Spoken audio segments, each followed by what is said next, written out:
One India அவுசர் நேயர்கள் அனைவருக்கும் மறுபடியும் வணக்கம். பிஜிடியோட செகண்ட் டெஸ்ட் அடிலைட்டில் பிங்க் பால் டெஸ்ட் நடந்து வெற்றிகரமாக முடிஞ்சிருச்சு. அதில் வந்து பார்த்திங்கன்னா ஆஸ்திரேலியா சூப்பராக வின் பண்ணியிருக்கிறாங்க. முக்கியமாக ஒரு வித்தியாசமான முறையில் வின் பண்ணியிருக்காங்க. அது என்னடா வித்தியாசமான முறை அப்படின்னு சொல்லிட்டு பார்த்தீங்கன்னா, இந்தியா பண்ணாததை ஆஸ்திரேலியா பண்ணியிருக்கிறாங்க. இதுவும் ஏன் அறகுறையாக பேசுகிறேன்னா, ஆக்சுவலாக இந்தியா பண்ண தப்பு என்ன அப்படின்னா, அவசரப்பட்டு எல்லா பந்துகளுக்குமே பவுண்டரி போனது தான். ஆக்சுவலாக இதுக்கு முன்னாடி இந்த வீடியோ பார்க்குறதுக்கு முன்னாடி ஒரு ரிவ்யூ ஒன்று வரும், சரவணன் ப்ரோ சொல்லியிருப்பார் ஒன்று. அந்த ஈவினிங் நைட் டைமில் பால் ரொம்ப ஷைனில் இருக்கும், அந்த நேரமில் பொறுமை ரொம்ப முக்கியம் அப்படின்னு நான் இதுக்கு முன்னாடியே வேறு ஒரு ப்ரிவ்யூவில் ஒன்று சொல்லியிருப்பேன். இந்தியாவுக்கு பிங்க் பால் டெஸ்ட்டில் பொறுமை ரொம்ப முக்கியம், இந்தியா பிச்சு கிடையாது அப்படின்ற மாதிரி ஒன்று மென்ஷன் பண்ணியிருப்பேன். சரவணன் ப்ரோவும் அதே தான் மென்ஷன் பண்ணியிருந்தாரு, இப்போவும் அதே தான் மென்ஷன் பண்ணுறேன். பொறுமையாக விளையாண்ட அந்த ஒரு காரணத்தினால ஆஸ்திரேலியா பேட்டர்கள் வின் பண்ணாங்க.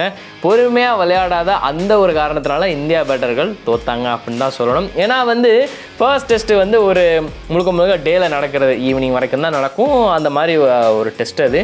முக்கியமாக ரெட் பால் அப்படின்றதுக்கும் பிங்க் பாலுக்கும் எக்கச்சக்கமான வித்தியாசங்கள் இருக்குது. ஷைன் பிங்க் பாலில் ரொம்ப நேரம் இருக்கும்ன்ற ஒரு மேட்டருமே இருக்குது. ஸோ அதனால் இந்தியன் பேட்டர்கள் அந்த இடத்துல கொஞ்சம் விட்டுட்டாங்களோ அப்படின்ற விஷயமும் இருக்குது. ஃபர்ஸ்ட் இன்னிங்ஸில் ஜெய்ஸ்வால் போயிட்டார். என்னதான் ஸ்டார்க்கை மொதல் டெஸ்ட்டில் ஸ்லெட்ஜிங் பயங்கரமாக பண்ணியிருந்தாலும் it's too slow for me haha அப்படின்னு சொன்னாலும் இருக்கண்ணா இந்த ஸ்பீடு போதுமா கண்ணா அப்படின்ற மாதிரி மேட்சோட முதல் பால் சீரியஸ்லி ஜெய்ஸ்வாலோட முகம் எப்படி இருந்திருக்கும். ஆனால் இப்போ ஒட்டுமொத்தமாக எல்லாரும் அவரை போட்டு செஞ்சுக்கிட்டு இருக்காங்க. ஏயா நீ சும்மா இருக்க வேண்டியது தானே, தேவையில்லாமல் அவனை சீண்டி விட்டு அவர் வேறு 5 விக்கெட் எடுக்கிறாரு அப்படின்ற பட்சத்தில் எல்லாருமே அந்த மூடுக்கு போயிட்டாங்க. ஸோ ஜெய்ஸ்வால் மேலே அங்கங்கே கொஞ்சம் குறைகள் சொல்லிக்கிட்டு தான் இருக்கிறாங்க. அது வேறு விஷயமா இருந்தாலும் பட் ஆனால் மேட்சோட மொத்த பால் யோசிச்சு பாருங்கள், ஒரு விக்கெட் விழுகுது அப்படின்னா என்ன மாதிரி மனநிலைமைக்கு போயிருப்பாங்க ஆஸ்திரேலியன்ஸ். அண்ட் அதுவும் இல்லாமல் இந்தியர்கள் என்ன மாதிரியான மனநிலைமை இருந்திருப்பாங்க. என்னடா ஒரு பால் கூட ஆகலை, பாலே விக்கெட்டா அப்படின்ற மாதிரி அந்த மாதிரி ஒரு மைண்ட் செட் தான் ஆயிருக்கும். சுமன் கில் கேஎல் ராகுலோட ஒரு மிகப்பெரிய ஒரு 69 ரன்கள் பார்ட்னர்ஷிப் மிகப்பெரிய ஒரு ஹோப் கொடுத்துச்சு. சீரியஸ்லி காலைல எழுந்திரிச்சு பார்க்க போகும்போது பாலே விக்கெட்டு, சரி போச்சு போய் எல்லாம் ப்ரஷ்லாம் பண்ணலாம் அப்படின்னு சொல்லிட்டு நினச்சிக்கிட்டு இருந்தேன். பட் ஆனால் அதுக்கப்புறம் நின்னாங்க கேஎல் ராகுலும் சுமன் கில்லும் ரொம்ப நேரம் நின்னாங்க. நான் இது ரிலேட்டடாக ஒரு வீடியோவும் போட்டிருந்திருப்பேன்னு நினைக்கிறேன். மொதல் விக்கெட் போனதுக்கப்புறம் ஒரு 60 ரன்கள் இருந்தது.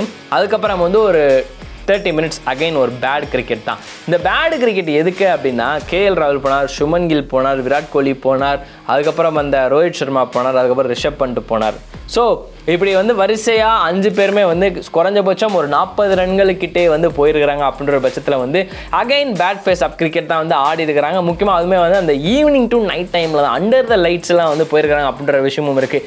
ஆனால் அப்படியே ஆஸ்திரேலியாவுக்கு ரிவர்ஸாக போடுங்களேன். நிதிஷ்குமார் ரெட்டி ஆடினார், அதெல்லாம் ஒரு சைடு நான் அடுத்து வரேன். ஆனால் ஆஸ்திரேலியாவுக்கு ரிவர்ஸாக போட்டோம் அப்படின்னா கிட்டத்தட்ட நாதன் மெக்ஸ்வீனியும் உஸ்மான் கவாஜா போயிட்டார் வெளியே. நாதன் மெக்ஸ்வீனியும் அதுக்கப்புறம் பார்த்தீங்கன்னா மார்னஸ் லெபுஷாங்குமே 2 பேருமே நிலச்சி நின்று ஆடினாங்க. அவங்க எவ்வளோ பொறுமையாக ஆடினாங்களோ அவ்வளோ பொறுமையாக ஆடினாங்க.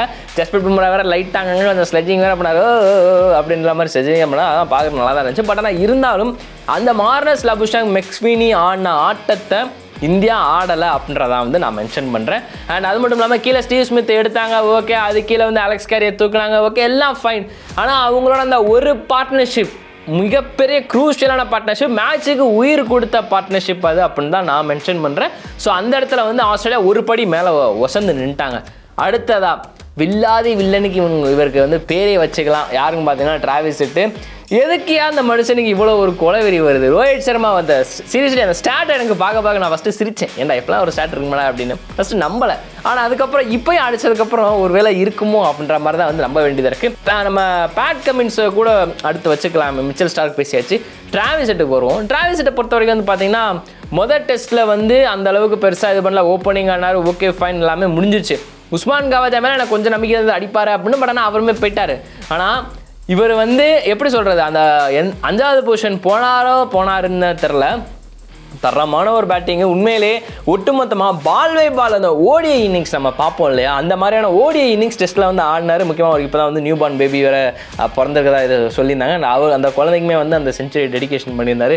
இப்படின்னு சொல்லிட்டு பேட்டை ஸ்விங் பண்ணியிருந்தார். ஸோ அதுவுமே பார்க்குறது ரொம்ப அழகாக இருந்தது. பட் ஆனால் இருந்தாலும் பவுன்சர்களுக்கு வந்து இந்தியர்களுக்கு போட தெரியுமா தெரியாதா அப்படின்ற ஒரு கேள்வி வந்துருச்சு எல்லாருக்குமே. அண்ட் அது மட்டும் இல்லாமல் ஏன் யாக்கரை வந்து டிஎஸ்பி சிராஜ் அப்போ போடும்போது அதுக்கு முன்னாடி வந்து யாராவது போட்டிங்களா அப்படின்ற ஒரு கேள்வி இருக்குது. ஹர்ஷித் ராணாவை யூஸ் பண்ண விதம் அண்ட் நிதிஷ்குமார் ரெட்டியை யூஸ் பண்ண விதம், ரவிச்சந்திரன் அஸ்வினை யூஸ் பண்ண விதம், ஒட்டுமொத்தமாக ரோஹித் சர்மா மேலே வந்து ஒரு மிகப்பெரிய ஒரு சின்ன ப்ரெஷரை போட்டுருச்சோ அப்படின்றதான் வந்து பார்க்கப்படுது. எதுக்கு அப்படின்னு கேட்டிங்கன்னா, பும்ரா ஒரு சைடு விக்கெட் எடுத்துட்டார் கண்டினியூவாக, அதுக்கப்புறம் ஸ்பெல்லை கட் பண்ணாங்க. இதே மாதிரி தான் ஃபர்ஸ்ட் இன்னிங்ஸில் ஜஸ்பிரீத் பும்ரா மறுபடியும் கண்டினியூவாக விக்கெட் எடுத்துக்கிட்டு இருக்காரு அப்படின்னு வச்சு தான் அந்த இடத்துல ஓவர் கட் பண்ணிட்டாங்க அப்படின்றப்போ ஸோ ஒட்டுமொத்தமாக இது எப்படி பார்க்குறது அப்படின்ற விஷயமும் இருக்குது. ஸோ டே 2ல் வந்து அப்படி நடந்துச்சு அப்படின்னா டே 3ல் வந்து இன்னைக்கு இப்படி நடக்குது அப்படின்றப்போ ஸோ அதப்போ அந்த இடத்துல வந்து ஒரு டிப்பிக்கல் ரோஹித் சர்மாவோட கேப்டன்சியை வந்து பார்க்க முடியறதில்ல. அண்ட் அது மட்டும் இல்லாமல் ரோஹித் சர்மாக்கு ரெட் பால் அப்படின்ற விஷயத்தில் வந்து டூ டிஃபென்சிவாக போயிட்டுருக்காரோ அப்படின்ற மாதிரி தான் தெரியுது. ப்ரெசென்ட் பாசிட்டிவ் ஃபியூச்சர் ஒட்டுமொத்தமாக சொல்லியாச்சு, போயிட்டு இருக்காரோன்னு தான் தோணுது. காரணம் வந்து எக்கச்சக்கமான இடத்துல வந்து ஒரு விக்கெட் டேக்கிங் அப்படின்ற விஷயத்த வந்து அவரோட கேப்டன்சி சர்க்குலேட்டில் வந்து கொண்டு வர முடியாததை பவுலர்கள் தான் கொண்டு வராங்களோ அப்படின்ற விஷயமும் வந்து பார்க்கப்படுது. ஸோ இதுக்கு வந்து எப்படின்றத தாராளமாக நீங்கள் கீழே கமெண்ட் பண்ணுங்கள். அண்ட் அடுத்து பேட் கமெண்ட்ஸ் வருவோமா? சிம்பிளான ஒரு ஸ்ட்ராட்டஜி, பவுன்சர் போடுறேன், முடிஞ்சா அடிச்சுக்கோ, இல்லை விக்கெட்டை கொடுத்துட்டு கிளம்பு, அவ்வளோதான். இந்த ஒரு ஸ்ட்ராட்டஜி பேட் கமெண்ட்ஸ் 4 விக்கெட்டு வரிசையாக எடுத்தார், முடிஞ்சிருச்சு. ஸோ அங்கனக்குள்ளே அங்கே முடிஞ்சது. முக்கியமாக மிடில் ஆர்டரை வந்து பொறுத்த வரைக்கும் வந்து பார்த்திங்கன்னா விக்கெட்டுகளை வந்து அப்படியே வாரி கொடுத்துட்டாங்கன்னு தான் சொல்லணும். கேஎல் ராகுல் இப்போ செகண்ட் இன்னிங்ஸில் சரியாக ஆடல, ஜெய்ஸ்வால் சரியாக ஆடல, கில்லு சரியாக ஆடல, அதுக்கப்புறம் வந்து கீழே வந்து கோலி ஆடல, ரோஹித் சர்மா ஆடல, அப்புறம் பண்ணிட்டு கவுண்டர் அட்டாக் பண்ணாருங்க போலாண்டா, வந்தோடனே நீ வா இன்னும் சும்மா போட்டுக்கிட்டு இருக்காருன்னு சொல்லிட்டு வந்து டமாட்டோ மாதிரி நடிச்சார். அதுக்கப்புறம் Nitish Kumar Reddy seriously one of best find இந்த இயர் எண்டில் வந்து ஒன் ஆஃப் சூப்பர் டூப்பர் ஃபைன்னு தான் சொல்லணும். ஸ்டார்டிங்கில் வந்து நம்ம எஸ்ஆர்ஹெச் வந்து ஒரு ஃபைன் பண்ணாங்க, இந்த மாதிரி ஒரு பிளேயர் இருக்காரா அப்படின்னு சொல்லிட்டு எஸ்ஆர்ஹெச் ஃபைன் பண்ணாங்க. எண்டிங்கில் வந்து இந்தியன் கிரிக்கெட் டீம் ஃபைன் பண்ணாங்க, எங்கு தொடங்கும் எங்கு முடியும் அப்படின்ற மாதிரி தான் வந்து அந்த லைனை தான் நான் இங்கே மென்ஷன் பண்ணுறேன். ஆந்திராவில் விளாண்டுக்கிட்டு இருந்த அந்த மனுஷன் ஐபிஎல் ஆடின அந்த மனுஷன் T20 ஆடின அந்த மனுஷன் இப்போ ஆஸ்திரேலியாவில் பிஜிடி சீரிஸ் ஆடிட்டு இருக்காரு. இவருக்குலாம் என்னப்பா எக்ஸ்பீரியன்ஸாக இருக்க போகுது அப்படின்ற மாதிரி எல்லாம் சொல்லிட்டு இருந்தாங்க. நானும் பெரிய ஆள் தான் அப்படின்றத வந்து நிதிஷ்குமார் ரெட்டி அவரோட பவுலிங்கில் அந்தளவுக்கு பெருசாக அவருக்கு வாய்ப்பு கிடைச்ச ஆப்பர்ச்சுனிட்டி யூஸ் பண்ணிக்கிட்டாரு. பட் ஆனால் இருந்தாலும் பேட்டிங்கில் டீம் இந்தியா எவ்வளோ ஒஸ்டான சுச்சுவேஷனில் இருக்க முடியுமோ அவ்வளோ ஒஸ்டான சுச்சுவேஷன் இருந்து காப்பாற்றி கொடுத்துருக்கிறாரு அப்படின்ற விஷயமும் வந்து பார்க்கப்படுது. எல்லாருமே வந்து விவிஎஸ் லக்ஷ்மன் கிடச்சிருக்காரு, ஒரு மினி வெர்ஷன் தான், அவர் வந்து பேட்டரி ஒரு ஆல்ரவுண்டராக தான் குட்டி விவிஎஸ் லக்ஷ்மன் கிடச்சிருக்காருன்னு சொல்லிட்டு இருக்காங்க. பட் ஆனால் அடுத்த ஒரு 10 வருஷத்துக்கு வந்து கண்டிப்பாக நிதிஷ்குமார் ரெட்டி இதை விட இன்னும் பயங்கரமாக பெர்ஃபார்ம் பண்ணுவார். முக்கியமாக வந்து கபில் தேவோட வந்து கம்பேரிசன் பண்ணலாம். ஆனால் நம்மளோட light version of Kapil Dev வந்து ஃபியூச்சரில் பார்க்கலாம். ஒரு கண்டினியூவாக விக்கெட் அவருக்கு பெருசாக கிடைக்கலனாலும் பேட்டிங்கில் மிகப்பெரிய ஒரு கான்ட்ரிபியூஷன் பண்ணுற அளவுக்கு நம்ம கபில் தேவை பார்க்கலான்ற மாதிரி வந்து நான் பார்க்குறேன். ஸோ அது மட்டும் இல்லாமல் நிதிஷ்குமார் ரெட்டிக்கு கிடைச்ச ஆப்பர்ச்சுனிட்டி எல்லாமே வந்து சும்மா செம்மையாக முடிச்சிருக்கிறாரு.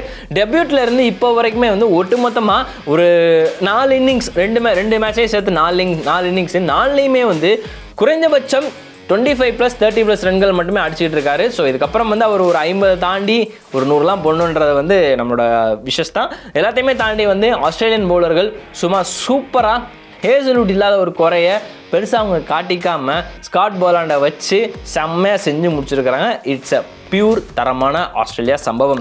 எனக்கு இந்த ஒரு கங்குவா படத்துலேருந்து ஒரு பாட்டோட லிரிக் ஒன்று ஞாபகம் வருது.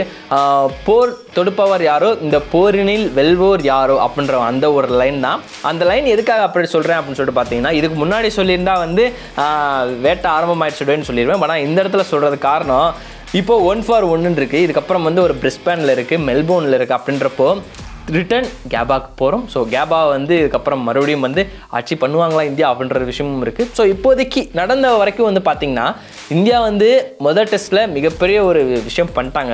ஆனால் ஆஸ்திரேலியா எங்களுக்கு அதெல்லாம் பிரச்சனையே கிடையாது, செகண்ட் டெஸ்ட்டு பிங்க் பால் எங்கள் கோட்டை, நாங்கள் வரோம், நீங்கள் வந்து பார்த்து வாங்க சரிங்களா, முடிஞ்சால் எல்லா டெக்னிக்கலாகவும் மென்டலாகவும் ஃபிசிக்கலாகவுமே வந்து ரெடி ஆகிட்டு வாங்கன்ற மாதிரி சொல்லிட்டு போயிருக்கிறாங்க பிங்க் பால் டெஸ்ட்டில். ஸோ பிங்க் பால் டெஸ்ட்டில் வந்து ஆஸ்திரேலியன் கிரிக்கெட்டுகள் அவங்க வந்து மறுபடியும் நாங்கள் பெரிய ஆளுங்கன்னு காமிச்சிருக்கிறாங்க. ஸோ இதுக்கப்புறம் வந்து அவங்க இன்னும் WTC ரேஸ்லையுமே இருக்கிறாங்க அப்படின்ற பட்சத்தில் வந்து ஆல்ரெடி சவுத் ஆஃப்ரிக்கா வந்து ஸ்ரீலங்கா செஞ்சு விட்டாங்க, இப்போ ஆஸ்திரேலியாவும் செய்கிறாங்க இந்தியாவை. அப்படின்னா இதுக்கப்புறம் இந்தியா அடுத்த அப்கமிங்கில் வர 3ல் வந்து மினிமம் 2 ஜெயிக்கணும். அப்படி 2 ஜெயிச்சாதான் அவங்க ஒரு வழியாக சேஃபாக இருக்க முடியும். அதுக்குன்னு வந்து ஆஸ்திரேலியா 2 ஜெயிக்கணுமா அப்படிங்கிறதையும் அப்படி கூடாது.